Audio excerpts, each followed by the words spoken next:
நாளுக்கொரு நல்ல பங்கு. யாத்ராகமத்திலிருந்து தின தியானங்கள். ஜூன் 15. யாத்ராகமம் 23ஆம் அதிகாரம் 20 முதல் 36 வரை உள்ள வசனங்கள்.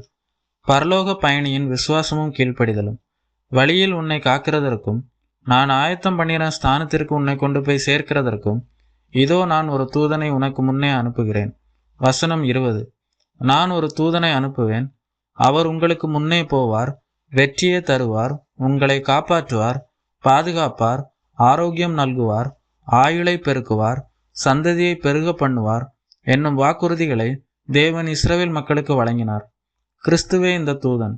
அதை அனுபவிப்பதற்கும் அவர்களுடைய கீழ்ப்படிதல் அவசியமாய் இருந்தது. அதாவது வாக்குத்தத்த நாடு அவர்களுக்கு கிருபையால் வழங்கப்பட்டது. ஆனால் அதை அனுபவிப்பது அவர்களுடைய உண்மையிலும் விசுவாசத்திலும் அடங்கியிருந்தது. புதிய உடன்படிக்கையின் மக்களாகிய நமக்கு இதுபோன்ற வாக்குறுதிகள் அளிக்கப்படவில்லையாயினும் தேவன் தம்முடைய தெய்வாதீனத்தின்படி நம்முடைய அன்றாட தேவைகளை சந்தித்து வருகிறார். இன்றைக்கும் பரவலாக பேசப்பட்டு வருகிற உலக செழிப்பு மற்றும் உபதேசங்கள் யாவும் யூதர்களுக்கு தேவன் அருளிய பழைய உடன்படிக்கைகளை சரியாக புரிந்து கொள்ளாததன் விளைவே ஆகும்.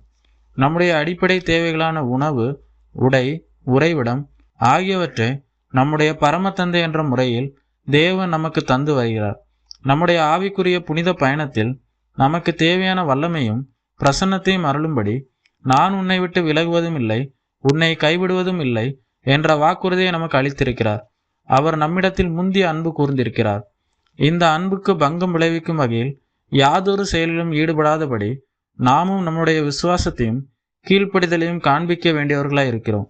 மேலும் எதிரிகளை ஒரே வருஷத்தில் துரத்தி விடாமல் நீ பலுகி பெருகி தேசத்தை சுதந்திரித்து கொள்ளும் வரைக்கும் கொஞ்சம் கொஞ்சமாக அவர்களை உன் முன்னின்று துரத்துவேன் என்று தேவன் இஸ்ரவேலருக்கு கூறினார்.